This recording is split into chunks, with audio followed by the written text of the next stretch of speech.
Hey everyone, Mr. Happy here. Wow, I've been saying that for almost 10 years at this point. March of 2013 was my first ever Final Fantasy XIV video, and the rest is history. You know what else is history? Final Fantasy XIV is turning 10 years old in 2023 as well. Well, Realm Reborn is, but let's not talk about 1.0, okay? Either way, that's a lot of history that we now have in this game. 10 years, Haps is getting old. But I want to spend 2023 looking back on the olden days of Final Fantasy XIV, remembering how things were when they were introduced, how the community felt, and how we remember it. Because there's a lot of people who weren't around for Realm Reborn's re-release or Heavensward or all those times. So I figure we'll get them caught up on our trauma, right? On our PTSD from those times and how things were done back then. So we're going to be doing that a lot in 2023. We've already started with the job retrospective videos where I've gone over every skill from every expansion for at least the jobs old enough for this to matter for. And I plan on doing a lot of that stuff throughout 2023. So if you enjoy that kind of stuff, definitely stay subscribed or hit the subscribe button in the first place because it's going to be a fun one. As for this video, I'm going to be answering a question that I get all the time. People always ask, what's your favorite this? What's your favorite that? Raid bosses, mounts. We already did a video on that. So in this video, I'm going to be listing my top 5 favorite Savage level bosses in Final Fantasy XIV. Now, I specifically say Savage level because the first set of raids, the Binding Coils, 2 of the difficulties don't have a Savage mode, but the normal difficulty is still basically what our Savage difficulty would be today. It is the end game raid at the time. So it's just because some of you are going to be like, well, what about Coil? They didn't technically have Savage outside of second, and I don't want to deal with none of that. But we got quite a few fights to get through, but let's get to number 5 on the list. And that first one is going to be Delta Escape V4 on the Savage difficulty, starting over the Stormblood raid. And this was probably the toughest spot for me to pick a winner because there were so many things that could have fit into the 5th slot. But I landed on O4S or Delta Escape V4 Savage because it exemplifies a lot of things that were done well at the time. And I honestly think they've struggled to do well since that exact encounter. For me, O4S, which is the dual encounter against Exdeath as the door boss and Neo Exdeath as the final boss, was the best execution of a door boss to this day. Now, that's not saying that the door bosses they've made since haven't been good. I think E12S is a great door boss. I think P4 and P8 both had really good door bosses. But this, for me, is the ideal door boss design. Exdeath is like a between 4 and 5 minute encounter with a very tight DPS check, constant mechanical checks. He's very on your toes. It doesn't feel like you're doing this kind of, oh, do a mechanic, take a few seconds, break. Do a mechanic, take a few seconds, break. It's just go, go, go the entire time. And that makes it so it's fast-paced, it's upbeat, the tempo is really good. And then you go into the second phase, and there's a little bit more of what that traditional design is. You have, the mechanical dances, the debuffs, you have all the space to work with, spreading out, stack spreads, controlling the adds and the space. And it's all the things we've come to expect. It's quintessential Final Fantasy XIV design, done really well at that. But just that door boss into the second phase, I just don't know why nowadays we have this like 7.5 minute door boss followed by a 7.5 or 8 minute second boss. I just don't like that design very much. It also has, in my opinion, the best transition from door boss to final boss that we've ever had. Not to take anything away from P8S or some of the other ones that we've had, but the screen going dark and everything in the back just kind of fading to non-existence, and then having Neo Exdeath punch through existence in order to break out, and he kind of creepy crawls and slithers around the arena as he intimidates you. Oh, it's still one of the best transitions, not to mention, of course, the classic Final Fantasy V themes that come with it. On top of that, it's just had really good scaling at the time in terms of what it demanded from the player on an encounter level, especially the door boss scaling, which I thought was fantastic for really setting the tone for how good you needed to be in the second phase, which wasn't crazy, but it was still just really, really well balanced. Now, I do think there was some downsides. The first phase, I actually only find the downside of the white hole mechanic. Make you be at max HP mechanics are sometimes really toxic, and they were really bad in Stormblood with the way that Enmity was working at the time and how often you could see healers going through their Enmity and just desperately trying to maintain everything. So it was a really kind of a grief on them, not to mention missing 1 HP because you got the low end of a scale of healing, like, you RNG to like not get a crit while someone else in the party did or something like that. and then just completely being screwed because of it. It's just silly. You know, it's never been good, and I still don't think to this day it's a very good design idea. Not without like a small window with which to be considered an acceptable amount of health. Also, I think in regards to the second phase, the tanks were probably really bored. There's like no boss positioning. There are tank mechanics, but they're not really distinct that much other than being the person who takes the most damage. And then there's no auto attack. So yeah, it's a really weird fight for tanks. They probably wouldn't feel that way about it at all. They'd probably like something more like 08S a lot more. Also, it does suffer a little bit from the Stormblood boss design problem. Stormblood really liked to make it so all the mechanics happened by the 50% mark on the boss, and then the last 50% was doing them again, and then like an enraged sequence at the end. And I think Neo X-Death kind of disguises it better because it's a longer fight, and it does things in a slightly different order for the second half, but it definitely suffers from that still, and I gotta knock it on that. But it still earns that 5th slot, you know, handily after looking at all the competition. Now, it's a pretty good way to start, so let's check out number 4. And number 4, I honestly feel like this could go higher on the list, but I'm going to go with turn 12, all the way back in the final coil. So final coil turn 3 specifically against the Phoenix. I love this fight, and I love it a lot more than P3S's Phoenix, which actually shares a lot of the same elements. But the way this fight is structured is way more indicative of the raid team's experience and kind of philosophy at the time. It's one of Final Fantasy XIV's only control fights. Now, what do I mean by that? Most encounters in Final Fantasy XIV is doing a mechanic, doing the dance, kind of going to a neutral state, and then doing another one. Now, that's not a one-to-one, but that's still kind of the general idea of what we have. Turn 12 was not that at all. It was less about doing mechanical dances and more about controlling the boss, the debuffs, the adds, and making sure that all of it never got out of control. All of it was placed properly, and all of it was done in such a way that allowed players to use the space to do whatever else they needed to do at the time. And we just really don't have very many encounters that even attempt to do this nowadays. So, I mean, look at phase 1. You have to make sure you're controlling the adds and where they die. So you have to have a boss positioning the adds and killing them in set spots. And then however fast you do the first phase determines the number of adds you get. The number of adds you get determines how long the add phase will actually go and how many different boss movements you have to do there. You're going to have, you know, all the adds come up and you got to kill one in one spot, move to the second spot, work on killing the second one, work on killing the first one that just resurrected. Kill the first one, second one resurrects, the third one needs to be put down. This constant act of moving and balancing and adjusting, all while the boss is getting stronger and stronger, and the raid wides are hitting harder, and the tanks are still taking damage, and they're running through their cooldowns. Then you get to the second phase, and you have the brand that you have to be passing between players, the explosions you have to manage. You have these tethers to the boss that are spawning all over the place, and you can't have players take too many, but you need to make sure you don't let the boss get them, otherwise it gets a damage buff. And the stacking damage buff shortens the soft and rage for later. Every element ties to another element in some way.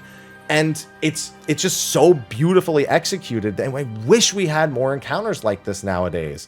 And all the time, you know, it's DPS intensive. There's so many individual elements. Honestly, the only thing that I think the fight does poorly is the communication to the player about the way the brand debuff works. You know, brand basically transforms between two debuffs every time it explodes, and you need to pass it every time it's going to explode, because if you're the player with the brand and you get hit by the brand's attack with the brand on you, you will die. So you need to give it to somebody else so that they can be the main target of the explosion.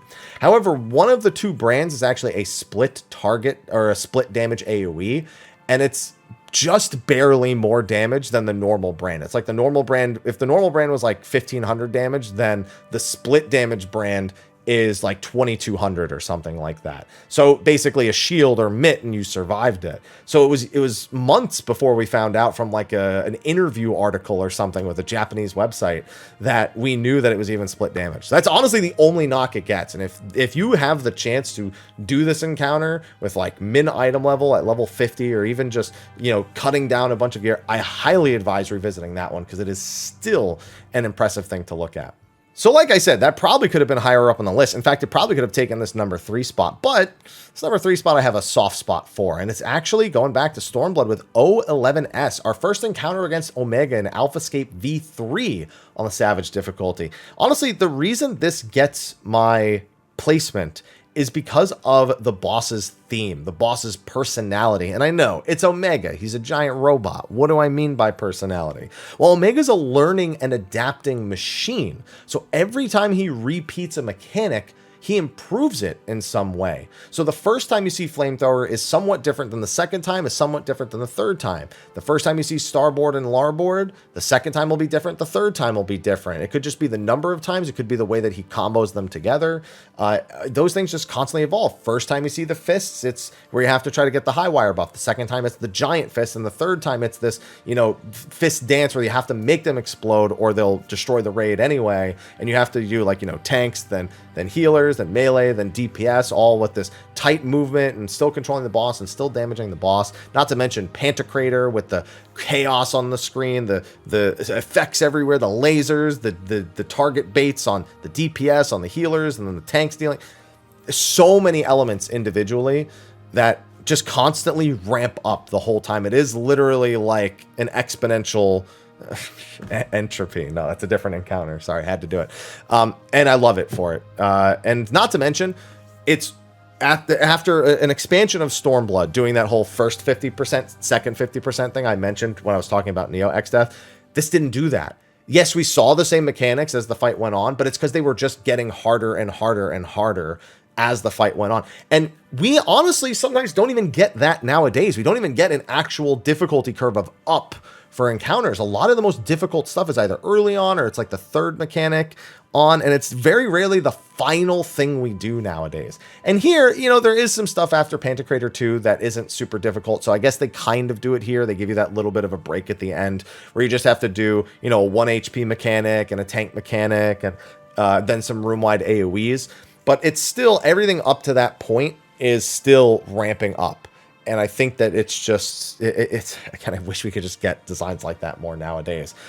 As for cons, honestly, my only major con is that some of those mechanics, no matter how they evolve, aren't super interesting or involved. Like Larboard and Starboard at the end of the day is still just half room cleaves. It's just he spins, you know? Or Flamethrower is just, you know, protean positions, and then you rotate over to avoid the second hit. Like we've seen that a bunch of times too. So the mechanics themselves aren't necessarily like crazy in depth or fancy, other than the level checker phase, which I think is also one of the better ad phases that we've ever had. A very Control-esque style thing like some of the other stuff. But that's a small price to pay for just such a well-executed character and such a well-executed boss theme that it makes doing it, especially when it was on content, way more exciting than stuff like the O12S, the second half of O12S, which is really boring after the first half, in my opinion. Okay, so the next two, well, this one in particular, number 2, it's painful for me to talk about, so apologies if I look like I can barely hold it together. But my second one on this list is A3S, Gordius. Gordius' third encounter on the Savage difficulty. Living Liquid, Jiggly Butt, whatever you want to call him. Okay, the reason why I'm wincing and making these faces is because you don't understand the amount of PTSD that comes with seeing that boss and thinking about doing this fight on content. This was very much like the Savage equivalent of DSR, where it was like, oh, we're going 12 to 16 hour days, and we're constantly pushing and we're trying to get to the next phase and trying to improve consistency. I did this fight for 2 weeks straight when it came out. I got World 6th, one of only 6 groups in the world to have beaten it at the time without tombstone weapons, and it didn't come without pain. We lost World 3rd like 2 days prior to that because 2 people died on the very last, very easy mechanic. And that almost broke us hard because we were emotionally drained. And it did not get better after we had to go to Manipulator after that. So life did not get better after that. That's for certain. That being said, despite all the trauma, despite all the PTSD, functionally at the time, it was an incredibly well-designed encounter. I can take nothing away from it. Super tight DPS checks, super tight movement checks, debuff passing, tethers, the magnet mechanic that we had to do in that one, the ad phase, which involved a lot of target management and crowd control and silences and all these different things. You had to be so on top of it. Not to mention the tanks having to still deal with tank busters in the middle of the ad phase, which was a very, looking back, was actually a really awesome way to get the ad phase to feel more involved for tanks who otherwise are maybe like a stun or something like that. It's like that's normally like looking at Shiva, for example, in 08S. or an E8S, sorry. What do they do in that phase? They're just like, well, I'm going to try to pump damage. You know, I'm slightly better at killing the electrics because I have more health, and, you know, I can stun. You know, tank stun is really good. But this was like you had to have your cooldowns all set. You had to consider how you went into the phase with cooldowns, how you came out of the phase with cooldowns. And we just don't have that kind of design anymore. And then the second phase, the way it rotates between everything, even though it does kind of do a repeat thing, it's very much a nerve check the second time it does it because you're so far into the fight. It's like, okay, just need to do that again. And you need to make sure the cooldowns are correct. And you need to make sure we're balancing everything. You need to make sure we're still doing DPS and don't get the shakies, and make sure you kill the hand before it drags the healer out, and make sure we have both healers for this, and make sure the digititis passes are okay, and make sure that the conal baits from the boss are okay, and make sure you don't accidentally clip people with this or clip people with that, and make sure the boss has moved away from the embolus. And it was really good. I promise. It was really good.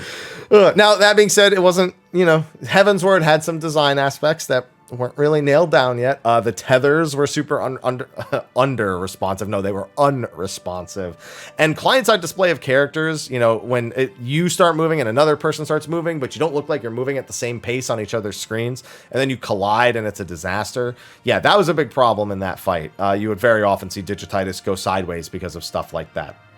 So coming up with systems to counteract that was just kind of tedious. Yeah, it's just one of those little things that didn't make the fight better, even if the mechanic and the way it was forced the player to execute it was actually pretty good.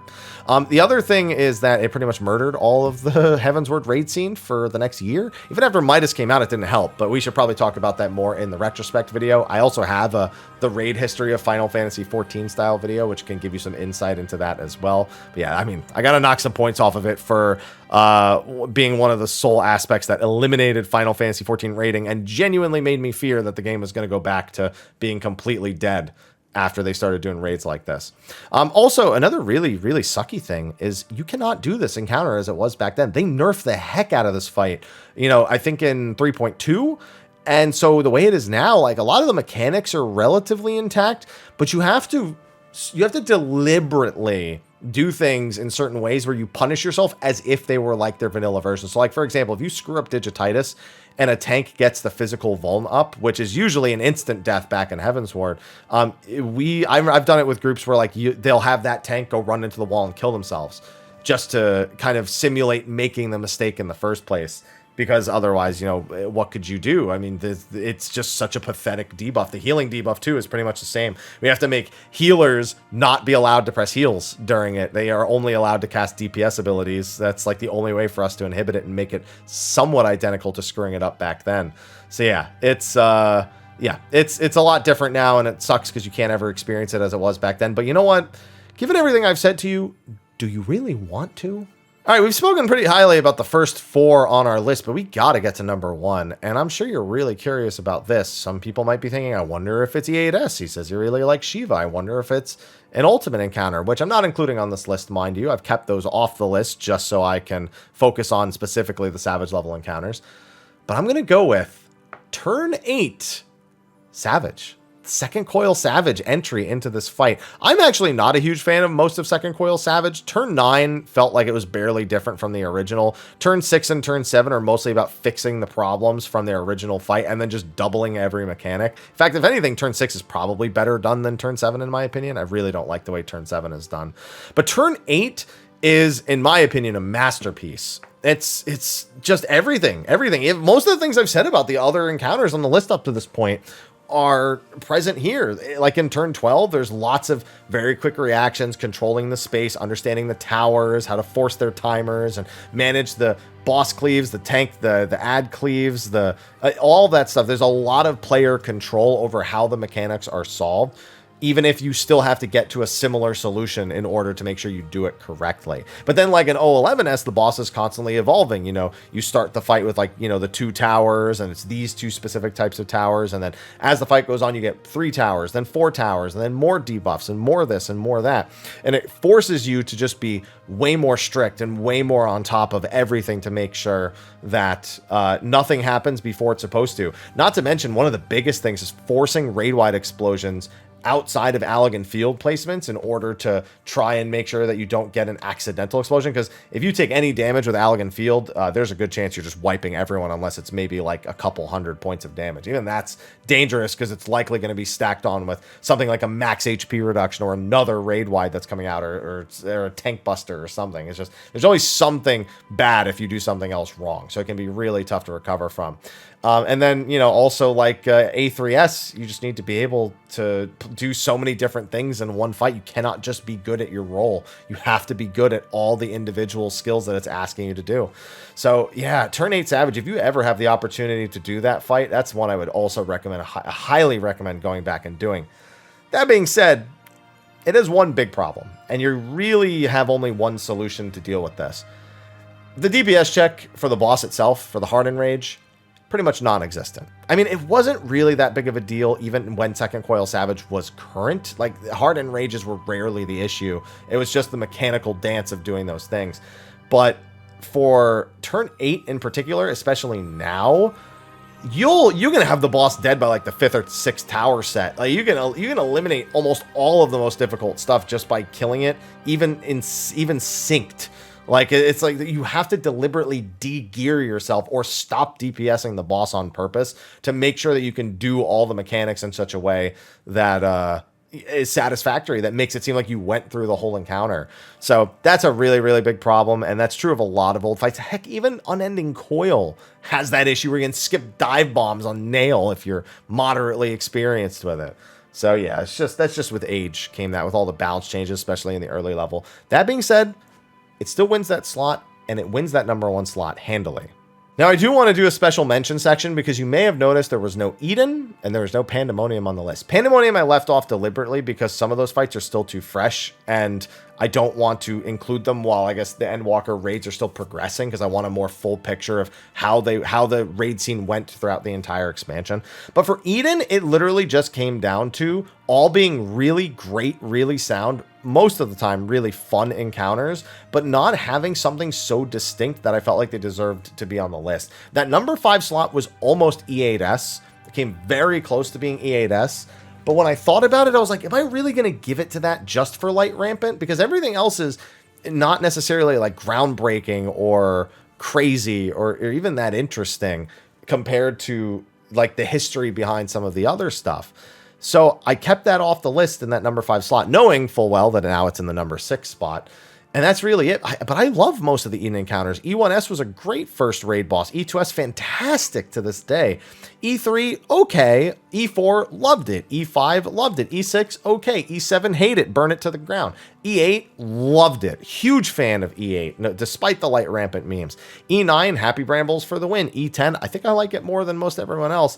E11, okay. And E12, heckin' loved it, even if it does have a couple of issues. So E8 and E12 could have very easily ended up on this list, but they just didn't. That's all. They just didn't. But I wanted to give them honorable mention because I still like a lot of those fights, just they don't have the same impact as some of these other ones. But maybe they'll end up on the list in the future if we revisit this. Who knows? But with that, that's going to be a wrap for my top 5 favorite Savage level encounters in Final Fantasy XIV. We're going to be doing a lot more of these list style videos, especially as we do that retrospect style stuff I mentioned. But that's it for this one. Be sure to like, favorite, subscribe, and share. And Happy New Year to everyone who it applies to. Wait, everyone... Like, yeah, like some of you aren't going to be in the, like, that you're not, that's not 2023. Never mind. Anyway, thanks for watching. I'll see you in the next video. Have a Happy New Year. And until next time, take care.